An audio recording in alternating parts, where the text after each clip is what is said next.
శ్రీ మహాగణాధిపతయే నమః. ఐం మహాసరస్వత్యే నమః. శ్రీ లలితాంబికాదేవియే నమః. ఆగస్టు నెల అంతా కూడా రాశి ఫలాల కార్యక్రమములో భాగంగా ఎవరెవరికి ఏ రాశుల వాళ్లకు ఎలా ఉంటుంది అనేటువంటి దాని మీద ఇప్పుడు నేను తెలియజేస్తున్నాను. ఆగస్టు నెలాఖరు వరకు కూడా కుజ గురువులు ఇద్దరూ కూడా వృషభములో ఉంటున్నారు. శని స్వస్థానములు స్వక్షేత్రములో ఉండి కుంభములో ఉండి వక్రదృష్టితో చూస్తూ ఉన్నాడు అనేటువంటిది కూడా గతంలో చాలా వీడియోలు చేసి చెప్పాం. గురువు గనక మీ లగ్నములో పుట్టినటువంటి వాళ్ళ వ్యక్తిగతమైన జాతకములో అనుకూలముగా ఉంటే తప్పకుండా సత్ఫలితాలు ఇస్తాడు. కొంచెం ఏదైనా కుజగురువులు ఇద్దరూ కూడా ఏదైనా ఉండకూడని స్థానాల్లో మీ లగ్నాన్ని బట్టి ఉన్నారు అంటే కొన్ని ఇబ్బందులు జరుగుతాయి. అందుకని ఎవరికి మేలు ఎవరికి మేలు కాదు అనేటువంటి విషయాన్నే ఇప్పుడు నేను తెలియజేస్తున్నాను. కుజుడు అనేటువంటి గ్రహము గురువు అనేటువంటి గ్రహాలు రెండూ కూడా వృషభములో ఉండేటువంటి దాని వలన ఎవరికి ఏ రాశి వాళ్లకు ఎటువంటి ఫలితాలు ఉండబోతున్నాయి అనేటువంటిది ఇప్పుడు నేను తెలియజేస్తున్నాను. అయితే మీ వ్యక్తిగతమైనటువంటి జాతకాలను పరిశీలన చేసుకుని ఒకవేళ ఏదైనా మీ జాతకములో లోపము ఉంటే దాన్ని సరిదిద్దుకోగలరు అనేటువంటిది తెలియజేస్తున్నాను. ఎందుకు? మనము స్నానము చేసి గుడికి వెళితే కదా గుళ్ళో ఉండేటువంటి పవిత్రత భగవద్ అనుగ్రహం మనకు కలుగుతుంది. మనము స్నానం చేయకుండా మనం గుళ్ళోకి వెళ్ళి గుడిలో ఉండేటువంటి పవిత్రత మనకు రాలేదు అంటే ఎలా? అందుకని వ్యక్తిగతమైనటువంటి జాతకాలలో ఉన్న లోపాలను సరిదిద్దుకుంటే తప్పకుండా మీకు మేలు జరుగుతుంది అనేటువంటిది తెలియజేస్తున్నాను. తులారాశి వాళ్లకు ఈ ఆగస్టు మాసం అంతా కూడా ఎలా ఉంది అంటే చాలా వరకు యోగవంతమైనటువంటి ఫలితాలు పొందుతారు అనేది తెలియజేస్తున్నాను.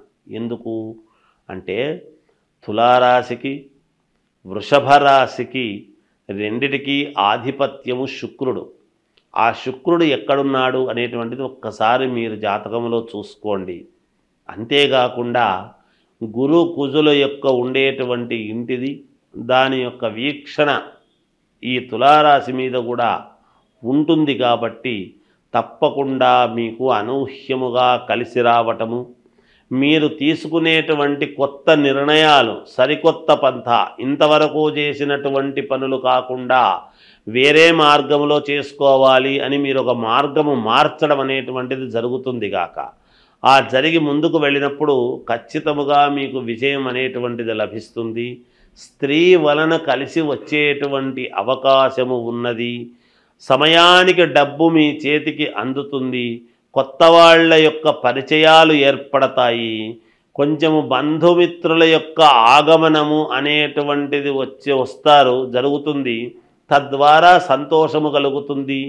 కించిత్ అదే బంధువుల వలన చిన్న మాట అనేటువంటిది అనిపించుకొని మానసికమైనటువంటి క్లేశము కూడా ఉంటుంది గాక. అది ఒకసారి గమనించాలి. అందువలన మీరు ఏది చేసినా జాగ్రత్తగా అడుగులు వేయండి, మేలు జరుగుతుంది. మీ ఆలోచనలకు పదును పెట్టండి. తప్పకుండా మీరు విజయం వైపు వెళతారు, ముందుకు నడుస్తారు, మేలు జరుగుతుంది. వ్యాపారాలు చేసుకునేటువంటి వాళ్లకు యథావిధిగా వ్యాపారాలు నడుస్తూ ఉంటాయి. కొత్తగా ఉద్యోగాలు కావాలి అనుకునేటువంటి వాళ్ళు ప్రయత్నాలు చేసుకోండి, ఏమీ తప్పు లేదు. ఉద్యోగము చేస్తూ ఉండేటువంటి వాళ్లకు యథావిధిగా నడుస్తూ ఉంటుంది ఉద్యోగము, ఇబ్బంది ఉండదుగాక. ఏదో ఒక ఆకస్మిక ధనలాభం అనేటువంటిది ఈ రాశి వాళ్లకు ఉన్నది. మరి ఎలా వస్తుంది అని అనుకుంటే ఎవరెవరు అందరూ ఒకే వృత్తిలో ఉండరు కదా ఈ రాశి వాళ్ళు. ఎవరెవరు ఏ వృత్తులలో ఉన్నారో ఆయా వృత్తులలో ఉండేటువంటి వాళ్లకు మార్గాలు ఒక్కసారి ఎవరికి వాళ్ళు ఆత్మావలోకనం చేసుకోండి. తప్పకుండా మీకు ఆకస్మిక ధనలాభం అనేటువంటిది ఉన్నది ఈ మాసంలో. తప్పకుండా మీకు వచ్చి తీరుతుంది గాక.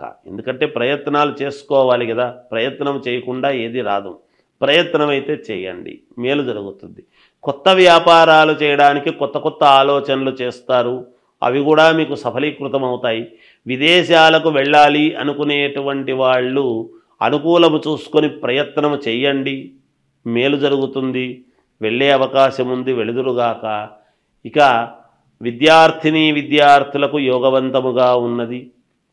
రాజకీయాలలో ఉండేటువంటి వాళ్ళు కావచ్చు, లేదా రియల్ ఎస్టేట్ వ్యాపార సంస్థల్లో ఉండేటువంటి వాళ్ళైనా, సినిమా రంగంలో ఉండేటువంటి వాళ్ళకైనా అందరికీ కూడా ఎంతో కొంత మంచి అనుకూలవంతమైనటువంటి ఫలితాలే ఉన్నాయిగాక.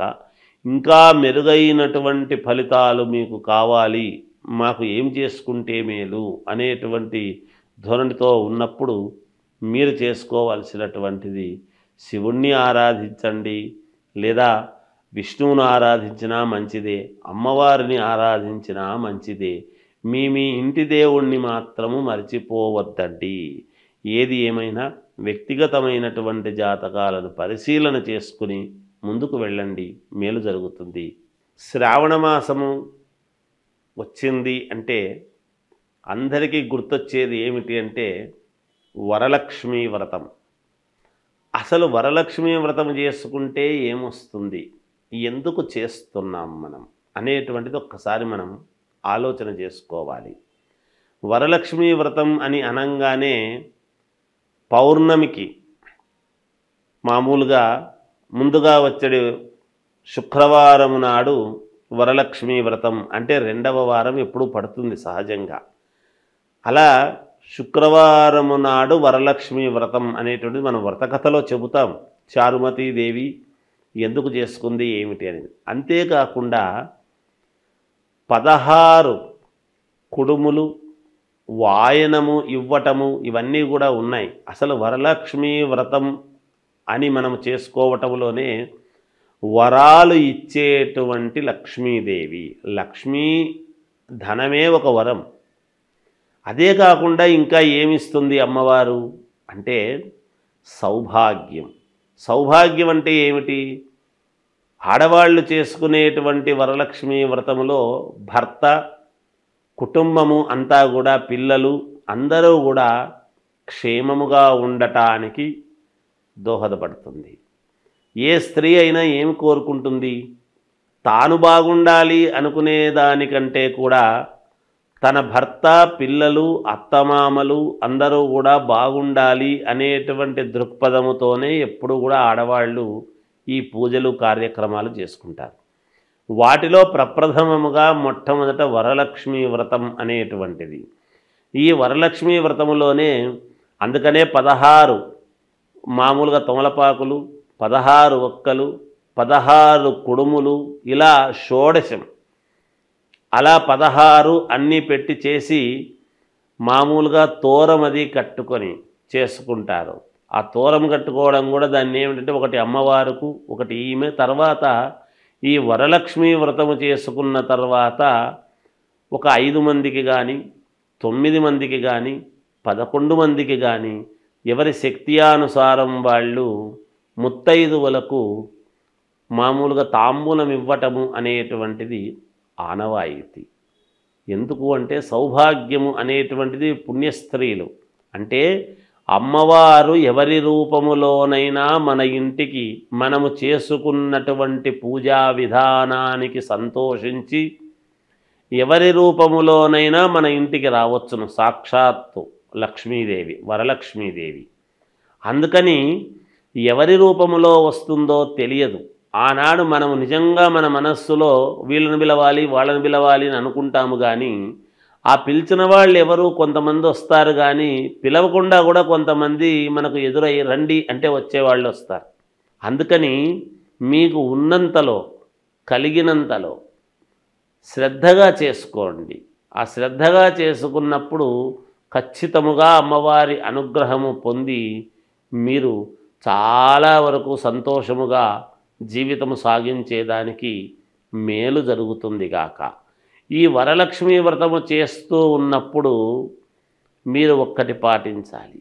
ఎందుకు అంటే ఆకుపచ్చని రవికలో కానీ, లేదా శ్వేతవర్ణము తెల్లటి రవికలో కానీ, మామూలుగా అమ్మవారు కాబట్టి మనము వరలక్ష్మీదేవి కాబట్టి మనం చేస్తూ ఉన్నటువంటిది ధాన్యము 5 పిరికెళ్ళు బియ్యం అందులో పోసి 5 కాయిన్స్ ఆ దాంట్లో ఆ రవికలో పెట్టి దానికి 3 ముళ్ళు వేసి అమ్మవారి దగ్గర పూజించిన తర్వాత అర్చన చేస్తాము చూడండి. అమ్మవారికి మామూలుగా లక్ష్మీ అష్టోత్తరం చేస్తాం.